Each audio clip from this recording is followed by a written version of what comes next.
சுயநலமாக மாறிவிட்டாரா CSK captain Ruturaj? மூன்றாவது வீரராக களமிறங்க உண்மையான காரணம் இதுதான்.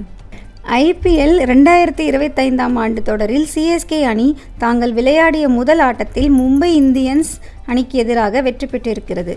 முதலில் விளையாடிய மும்பை அணி 9 விக்கெட் இழப்பிற்கு 155 ரன்கள் எடுத்த நிலையில் சிஎஸ்கே அணி 19.1 ஓவர் முடிவில் 6 விக்கெட் இழப்பிற்கு வெற்றி இலக்கை சிஎஸ்கே அணி எட்டியது. இந்த சூழலில் சிஎஸ்கே அணியின் தொடக்க வீரராக ருதுராஜ் களமிறங்குவார் என எதிர்பார்க்கப்பட்ட நிலையில் மூன்றாவது வீரராக களமிறங்கி விளையாடினார். சிஎஸ்கே அணி சாம்பியன் பட்டம் வென்ற 2021 மற்றும் 2023ஆம் ஆண்டு சீசன் ருதுராஜ் தொடக்க வீரராக விளையாடி அதிக ரன்கள் குவித்தார்.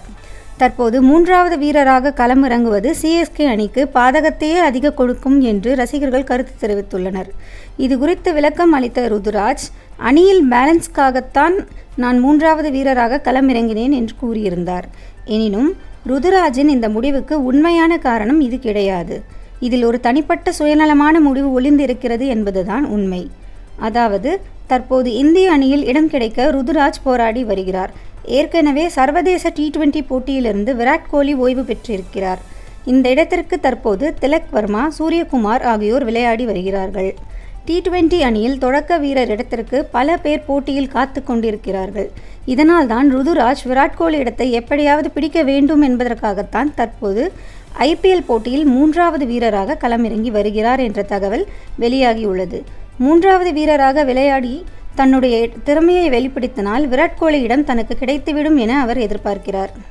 இதனால்தான் ராகுல் திரிபாதியை தொடக்க வீரராக களமிறக்கிவிட்டு ருதுராஜ் இந்த முடிவை எடுத்திருக்கிறார்.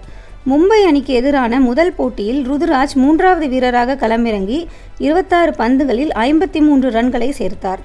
இதனால் ருதுராஜ் இனி வரும் ஆட்டங்களில் மூன்றாவது வீரராகத்தான் விளையாடுவார் என எதிர்பார்க்கப்படுகிறது. ஆனால் ரசிகர்கள் ருதுராஜ் ஓப்பனிங்கில் விளையாட வேண்டும் என்று வலியுறுத்தி வருகின்றனர்.